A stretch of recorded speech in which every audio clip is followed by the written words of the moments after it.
he began receiving more recognition, and in 1984 he became the German junior champion and finished runner-up in the Junior World Championships. 3 years later, competing in the senior division, he scooped the double, finishing first in the German and European Championships. Having risen through the ranks of karting, Formula Ford and Formula 3 in Germany, the Wunderkind first showed his real mettle as part of the Sauber Mercedes junior team in the World Sports Car Championship. But it was when he made his Formula 1 debut at Spa with the Jordan team that his blend of speed, shrewd racecraft and supreme tactical perception marked him out as the man most likely to challenge for the world #1 spot. When it comes to motor racing, Italians are as passionate as they come, and they are proud to show their support of their favourite racing team. If Ferrari is fortunate enough to win a championship, then the fans hit the streets, waving their red flags and the symbol of the prancing horse. Michael's career had been described as a touch controversial with a mix of brilliance. And because of his successes, he has become in demand for charity events, which he is only too happy to oblige. After donating his driving shoes and a signed driving suit, he encouraged bids from the public for his items, which were auctioned on the internet to raise money for UNESCO. He was also only too happy to don a sporting uniform of a different kind. A soccer fan from way back, the German star led his Ferrari team onto the field for a charity match organised to help Iraqi children. With the Giglio Soccer Stadium awash with the red of the Ferrari Formula 1 team, 29,000 fans of motor racing and soccer alike watched Michael and his team battle it out on the field instead of the track. He led a star-studded team lineup that contained fellow driver Rubens Barrichello, Juventus defender Ciro Ferrara, and former Italian goalkeeper and coach Dino Zoff. Michael opened the scoring for his Ferrari team, showing he's not only a great fan of the world game, but also a decent exponent of it as well. He led his Ferrari team to a resounding 4-1 win over the Italian singers. But despite Ferrari's comfortable victory, the result was unimportant. Through ticket sales and donations, the event raised in excess of $33,000 to help build a children's hospital in the Iraqi capital of Baghdad. Another light moment in a hectic schedule was a cook-off between the world champion and his racing partner Rubens Barrichello.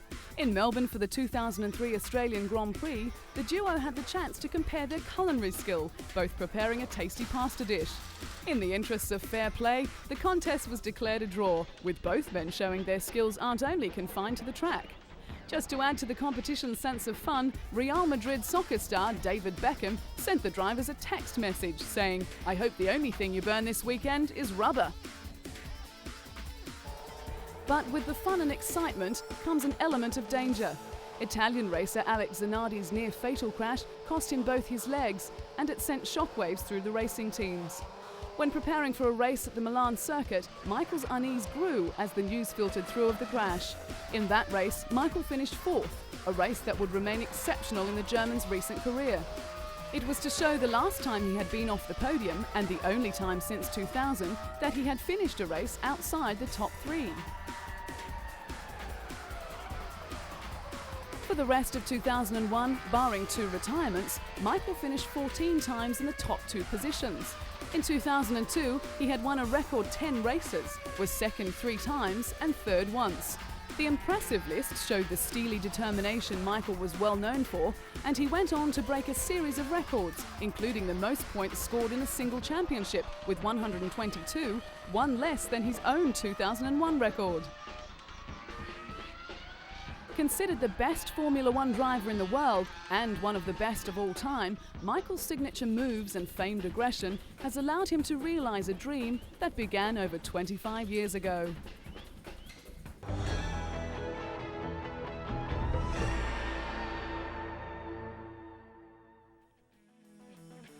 Racing certainly runs in the Schumacher family, with Michael's younger brother Ralph driving for the BMW Williams team. Debuting with Jordan, Ralph found his time there frustrating, and it wasn't long before he was looking for another drive. So in 1999, he made the move to Williams and made a name for himself in the world of Formula 1. The name Schumacher certainly attracts plenty of attention, on and off the racing track.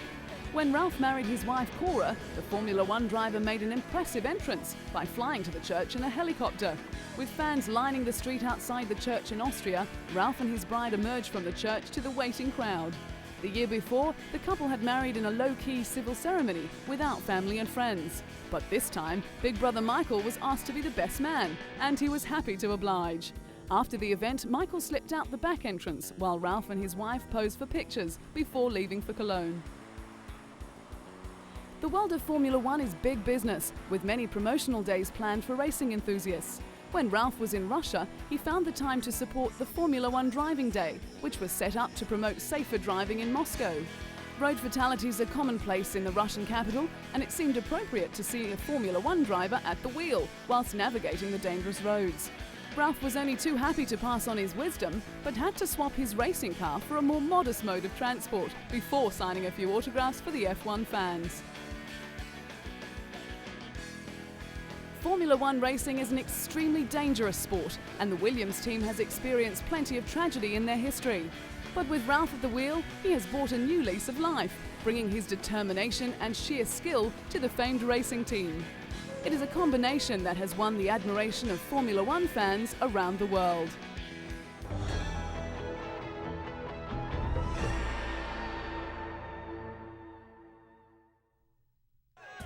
The allure of sport attracts fans from all walks of life, and the glamour of Formula One brings out the brightest stars. Rubbing shoulders with famous actors like compatriot Sean Connery is all in a day's work for Scottish driver David Coulthard, the #1 driver for the McLaren Mercedes. Not shy of the limelight, David's image has been featured on a billboard 4 stories high for Tag Heuer in New York. The Swiss watchmaker is the official timekeeper of Formula One and a corporate partner of the McLaren Mercedes Formula One team. The 4-story billboard was Tag Heuer's largest in the world and was part of a new ad campaign. Coming from a well-to-do Scottish family, David was surrounded by racing from an early age. He was karting from the age of 8 and was a multiple Scottish champion before he moved into Formula Ford, then Formula 3 in 1991. It was that year that David fought a season-long battle for the title with Rubens Barrichello, with the Brazilian eventually coming out on top. David's Formula One career began in 1994 in difficult circumstances. He was thrust into the spotlight when he replaced the legendary Ayrton Senna after his fatal crash. At the time, David was driving for the Williams team, who were dominating the sport at the time, and was sharing a seat with Nigel Mansell. The next season with Williams, driving alongside Damon Hill, David won his first Grand Prix in Portugal, beating both Michael Schumacher and his own teammate, finishing 3rd for the season with 49 points. The following year was to see the move to McLaren, partnering Mika Häkkinen. But without a competitive car, David struggled throughout the year. The highlight of that year was a second placing in the famous Monte Carlo Grand Prix, where only 3 cars finished the race. As the McLaren team became more competitive, so did David, and in Melbourne in 1997, he broke the drought by putting McLaren back on the winning track. Winning again in Monza, he finished equal 3rd with John Alexi in the Drivers' Championships. Over the course of the next few years, David had his share of ups and downs, with pit confusion, accidents, and the occasional mechanical problem, but it didn't slow him down too much. A serious plane crash in 2000 seemed to give the Scot a new perspective on life, but despite a very strong challenge for championship glory, he finished 3rd in the standings. Despite his gallant efforts, David has been plagued with team reliability problems. And with the emergence of a very dominant Michael Schumacher in the Ferrari team, the task of reaching the top keeps getting harder and harder. But when he's racing head-to-head with the best drivers in the world, David's never-give-up attitude will always come to the fore.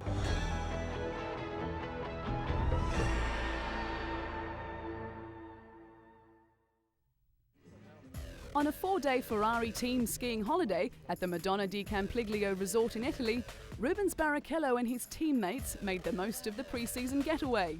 At a go-kart race on ice, Rubens put all his past skills of karting to the test as he, teammate Michael Schumacher and test driver Luciano Berti raced each other, displaying their usual skill and aggression and even finding time for a trick or two on the way. Nearing the end, the trio crossed the finish line together, bringing back memories of the controversial finish at the Indianapolis Grand Prix in 2002 that had fans up in arms and team orders banned. But controversy aside, Rubens has amazing talent. His debut season in 1993 with Formula One was sensational. He may not have ended the season with the points tally that he deserved, but he certainly proved that he was one of the best drivers in wet conditions, as well as entirely competent in the dry.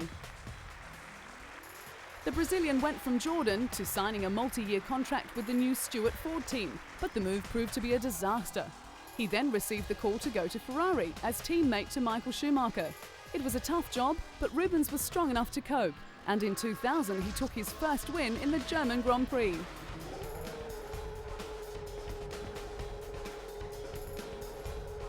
Before arriving at Ferrari though, Rubens had put in many hard years. The Jordan team began to suffer from reliability problems, even though the Brazilian had some brilliant results. 1996 proved to be a disappointing year, and Rubens parted ways with the Jordan team. Signing with Stewart Ford proved no better, with engines failing, despite the return of his personal performance. A superb second place at Monaco in 1997, one of the few times the car actually made it to the line, was a testament to his speed in wet weather conditions. But Rubens needed a car that would enable him to finish a race in order to make any progress as a driver, as well as to motivate himself, and he found that with Ferrari. But since joining the influential Ferrari team, the FIA pressed new rule changes designed to make Formula One cheaper and more exciting. With the spiralling costs required to compete at the highest level, the governing body announced a deal to keep the circuit from shrinking to 8. But the sport's richest teams, like Ferrari and Williams, balked at some of the ideas. Formula One has been dominated by Ferrari, with the team winning 15 of 17 races in 2002. But smaller teams are struggling to compete with the Italian giant, and with Ferrari's ability to secure the talents of Rubens Barrichello and Michael Schumacher, they are sure to stay on top of the championship's table.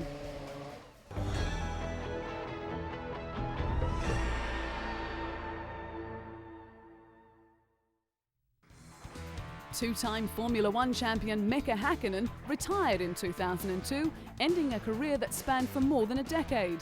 Mika, the elder flying Finn, who had 20 Grand Prix wins in his 11-year and 161 race career, decided to quit at the 2001 Monaco Grand Prix, but was persuaded by team principal Ron Dennis to take some time to think it over. But the sabbatical failed to change his mind, and when the Finn visited the Monaco Grand Prix, it only strengthened his original decision. Mika and his former racing partner David Coulthard spent 6 seasons together in the longest Formula One partnership to date, and the Scot was sorry to see his friend go. But as sad as it was to leave the sport he loved, a relaxed Mika now spends his time between Monaco and Finland, enjoying his young son Huber and wife. With the hope of more children in the future, Mika has found a lifestyle worth enjoying. Retirement meant that the 2001 Indianapolis Grand Prix will go down in history as the Finn's last victory, as well as one of his most satisfying. The decision was more about, the time I want to spend with the family, to see the Hugo growing, spend time with my wife, and I simply also didn't want to hurt myself. I've been so much through in my career in Formula One, particularly in '95, so I did achieve so much. I thought it's not worth it anymore to push your luck further. Throughout his time at McLaren, he made a lifelong friend in team boss Ron Dennis. Ron stood by him after a near-fatal crash at the 1995 Australian Grand Prix in Adelaide, when the Finn speared into a wall at high speed in practice. Mika suffered head injuries and nearly suffocated until quick surgery by trackside doctors cleared his airways. But once racing is in the blood, it is hard to get it out of the system. And with 2 Formula One World Championships already under his belt, the retired 34-year-old decided to test himself on 4-wheeled racing of a different kind. The opportunity to race in his home rally just held too much appeal. Mika completed 3 days of practice on the frozen Kemijoki River in the north of Finland for his guest appearance as a Mitsubishi driver in the Arctic Rally. He admitted that he was enjoying the format immensely, but was also acutely aware of the difference between the driving styles and the pressures involved. He realized that having a world championship in one discipline did not mean a prospective championship in the other. But the talented driver always wanted to try rally driving, and when the opportunity came up at the right time, Mika was willing to give it a go. And if all went well, then he would consider taking part in further rallies. For a rookie, he had plenty of talent and pedigree on his side, with more Finns having won the World Rally Championship than anyone else since the series began in the late 1980s. And when it comes to pedigree, Mika tops the list. His first win in Formula One opened a floodgate, and he took 8 victories in 1998 to beat Ferrari's Michael Schumacher to the championship by 14 points. He repeated the feat in 1999, beating Ferrari's Eddie Irvine to the title by 2 points after Michael Schumacher broke his leg at Silverstone. But the German was determined to get back into racing against Mika, rating him as his most competitive opponent on the circuit. The back-to-back World Championships powered the Finn into the select band of the world's greatest drivers. He joined 6 other luminaries who have achieved this feat, including Alberto Ascari, Juan Manuel Fangio, Jack Brabham, Alain Prost, Ayrton Senna and Michael Schumacher. In his final season, the Finn's thoughts were clearly elsewhere, and he finished 5th overall, despite wins at Indianapolis and Silverstone. Both victories came after he had made up his mind to quit.